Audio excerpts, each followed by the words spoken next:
Olá pessoal, meu nome é Sérgio, sejam bem-vindos a mais uma aula de programação web com Java. Nessa videoaula então a gente vai tentar fechar aí a parte de pesquisa do produto. O que ficou faltando foi o seguinte: quando eu digitar um código válido, eu quero que essa parte apareça. Quando eu digitar um código inválido, eu quero que essa parte suma. Beleza. Para fazer isso, eu vou ter que brincar um pouquinho com o rendered do componente.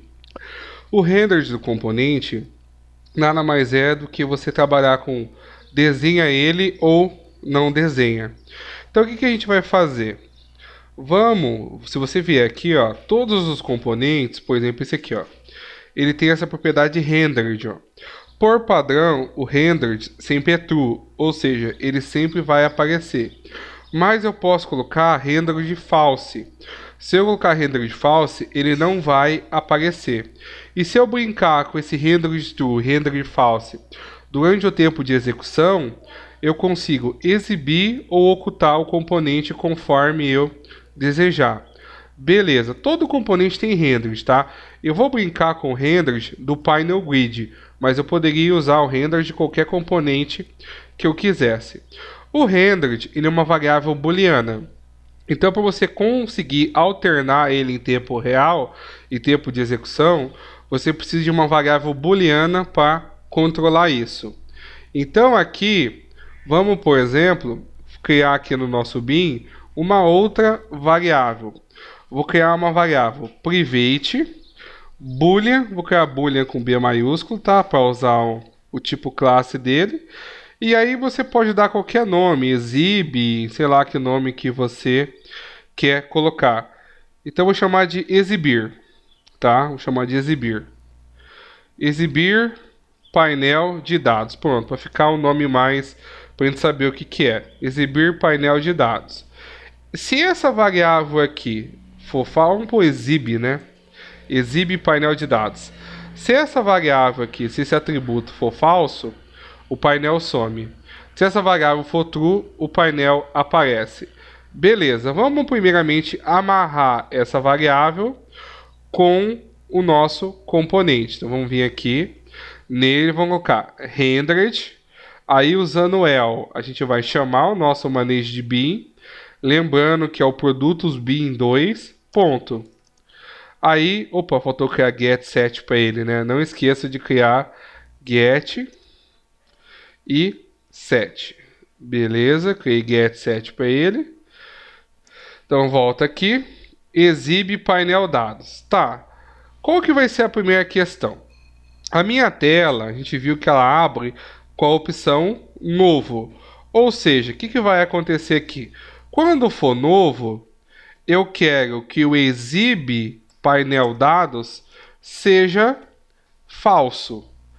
Ou seja, rendered falso, ele vai sumir. Vamos ver se isso acontece. Vamos rodar aqui só para a gente ver se ele vai aparecer ou não. Ele não deve aparecer porque ele está rendered falso. Se ele tiver rendered true, daí ele aparece. Só que no nosso caso, ele só vai ser rendered true quando ele cair nesse else. Todos os demais casos, ele é rendered false, ou seja, ele não deveria aparecer. Então vamos vir aqui, ó. Ó, sumiu, ó. Ele sumiu porque ele está rendered false. Beleza, agora se eu pesquisar, o 1 existe, nós vimos que existe. Ah, mas por que não apareceu nada, Sérgio? Não apareceu nada porque ele está rendered false. Vamos brincar agora com a opção de true ou false dele. Beleza, o que eu vou fazer? Então aqui, ó, quando o resultado for nulo, eu não quero que apareça. Então a variável continua sendo falsa. Mas se eu encontrar, eu quero que a variável seja true. Ou seja, se resultado é igual a null, quer dizer que não deve exibir. Rendered false, ele não desenha o painel grid. Beleza. Ele só dá a mensagem que não existe. Aqui, o que vai acontecer? Se eu colocar rendered true, ele vai aparecer o painel e vai exibir os dados. Beleza, vamos testar então, para a gente ver. Vamos testar aqui. Lembrando que eu ainda não brinquei com os updates, né? Lembra que sempre que você vai alterar alguma coisa na tela, por mais que você tenha alterado no manejo de BIM, você precisa dar um update na tela para forçar o redesenho. Então você colocar render de true no manejo de BIM, sem você dar um update, não resolve. Beleza. Vamos ver aqui, ó. Vamos pegar, por exemplo, o código 16, que não existe. Código 16, ó, não existe mesmo. Ele colocou render de falso. Agora, se eu vier aqui colocar 1 e buscar, ele achou. Mas por que ele não está exibindo ainda, Sérgio? Ele não está exibindo porque eu não dei um update no componente. Eu não dei um update nesse componente aqui, ó. Tá, só que aí vem um problema. Vamos analisar um negócio. Deixa eu dar o botão direito aqui. Inspecionar elemento.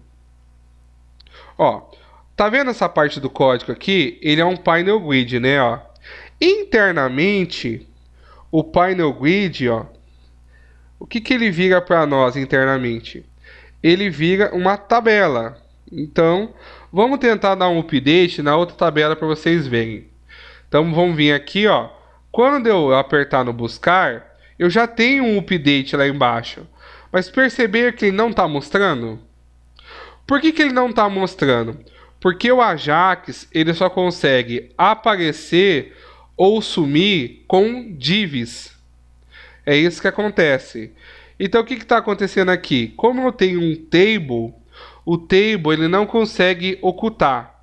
Se você quisesse ocultar o table, você teria que usar jQuery. Aí você consegue dar um hide, sumir com o table. Mas não é o nosso caso, nós estamos usando Ajax puro, digamos assim.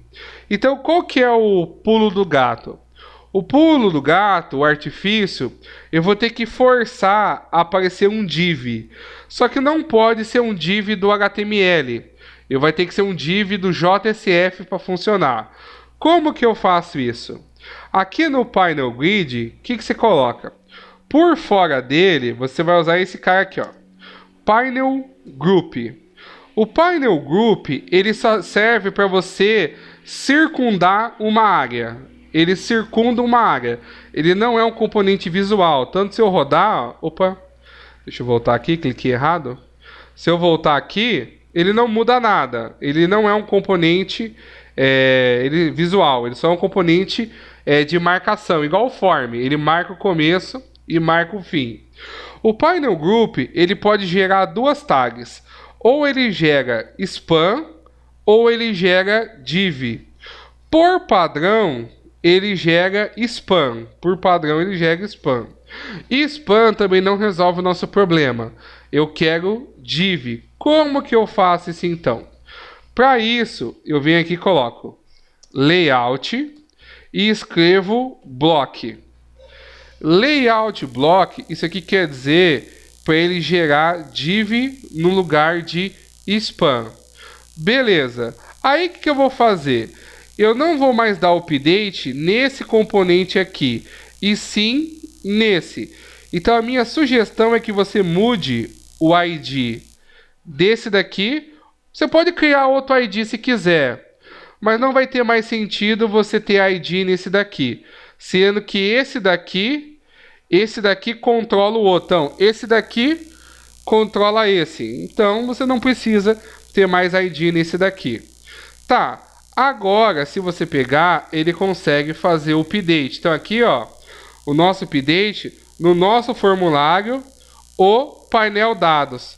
O render você tem que deixar no interno mesmo, tá, pessoal? Se você pôr o render nesse daqui, ele não funciona.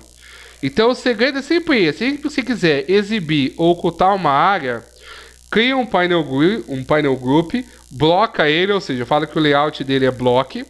Ele vai ser criado uma div, põe um ID nele e quem está dentro dele você coloca rendered. Vamos testar para ver se vai dar certo. Vamos rodar aqui então. Agora, ó, beleza, não apareceu. Código 16. Opa, código 16. Beleza, código 1. Aí, ó. Agora ele trouxe, ó, certinho. Só mostrando para vocês, ó, inspecionando aqui, ó. Ó o Cataflã aqui, ó. Ele gerou um table, mas ele gerou uma div, ó. Essa div aqui, ó.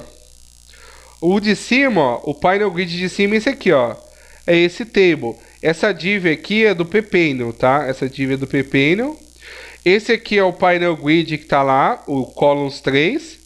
E esse aqui é o painel group, ó. Ó, ele gerou div, ó. Ó o nome aqui que nós demos. E esse table aqui é o painel grid interno que nós fizemos. Agora, se eu digitar código 17, que não existe, ó, ele some, ó. Aí, se eu vier aqui, código 2, existe, ó, ele trouxe. Código 1, código 5, que existe. Código 23 não existe. Aí, ou seja, ficou bem dinâmica a nossa tela agora. Então, quando tem, ele exibe. Quando não tem, ele some. Eu, particularmente, gosto de brincar bastante com a Ajax nesse sentido. Então, o artifício é sempre esse, pessoal. Usa o painel grid, dá um layout de bloco nele e internamente você brinca com o rendered. Bem, pessoal, com isso então eu fecho essa videoaula. Daria para melhorar algumas coisas, mas deixo como desafio para vocês, né? Por exemplo, o preço. Dá até para fazer rapidão, né? Tem lá no produto 1, como que eu faço para exibir o preço com vírgula, né? É só usar esse convert aqui, ó. Então, vamos pegar esse convert aqui, só para ele exibir o produto no formato real, né? Então, aqui dentro é só você colocar. Quem não assistiu isso daí, é só assistir a aula de conversores. Esse aqui que converte para o padrão que nós conhecemos, o padrão real. Então, se eu der um refresh aqui agora, ó, buscar código 1, 13,70. Aí, ó. Agora ele está funcionando corretamente. Lógico, eu posso melhorar algumas coisas do tipo, eu não travei se o cara digitar aqui letra A. Então eu teria que colocar, no caso, o problema de converter message, né? Então vamos melhorar isso então. Então vamos vir aqui agora então no botão, colocar então, lembrando que isso é um erro de conversão, conforme eu expliquei. Então convert, não é aqui, na verdade, no componente, estava fazendo no lugar errado. Então quem deu erro para mim aqui foi o campo código. No campo de entrada dele aqui, ó, você pode colocar um converter message. Então o cara colocou um formato inválido. Então, vou colocar aqui. O valor informado no campo código é inválido. Então agora se eu vier aqui digitar, por exemplo, letra A, mandar buscar, aí ó, o valor informado no campo código é inválido. Mas o cara ainda pode digitar negativos, o cara digitar menos 10. Dá para você bloquear isso também se você quiser. Aí no caso, lembra, intervalo, a gente viu que é validadores. Então se eu quiser, é só vir aqui então, aqui dentro, coloca F2 ponto, validate long range, esse aqui, ó. Ele tem o mínimo e ele tem o máximo. Colocar mínimo 1, máximo são 13, então 1, 2, 3, 4, 5, 6, 7, 8, 9, 10, 11, 12, 13. Então esse aqui é o mínimo, esse é o máximo. E para exibir a mensagem de erro é só colocar aqui validator message. Então informe um valor entre 1 e 2, 3, 4, 5, 6, 7, 8, 9, 10, 11, 12, 13 para o campo código. Aí, ó. Então eu posso melhorar. A gente pode usar as videoaulas passadas para melhorar as coisas. Se eu colocar aqui menos 10 agora, aí, ó. Digitei 2. Aí, ó. Então, devagarzinho eu posso ir usando as videoaulas passadas para melhorar. Então, se alguém aí tiver com dificuldade em conversor e validador, eu recomendo procurar as aulas antigas aí, onde eu ensino isso daí, bem no cadastro do produto. Então, lá no cadastro do produto, eu ensino a usar conversor e validador. Bem, pessoal, é isso então que eu queria mostrar. Não esqueça de curtir e compartilhar essa aula. O código eu vou deixar no GitHub. E deixo novamente meu agradecimento por Ercílio, que patrocinou essa aula. E você que está assistindo, se quiser patrocinar uma aula ou um assunto, é só me procurar. Lembrando que esse semestre Eu já encerrei as minhas atividades, então não vou estar mais postando videoaulas, somente as patrocinadas. E em fevereiro depois eu vou retomar o canal com algumas novidades. Bem, pessoal, é isso então. Até a próxima.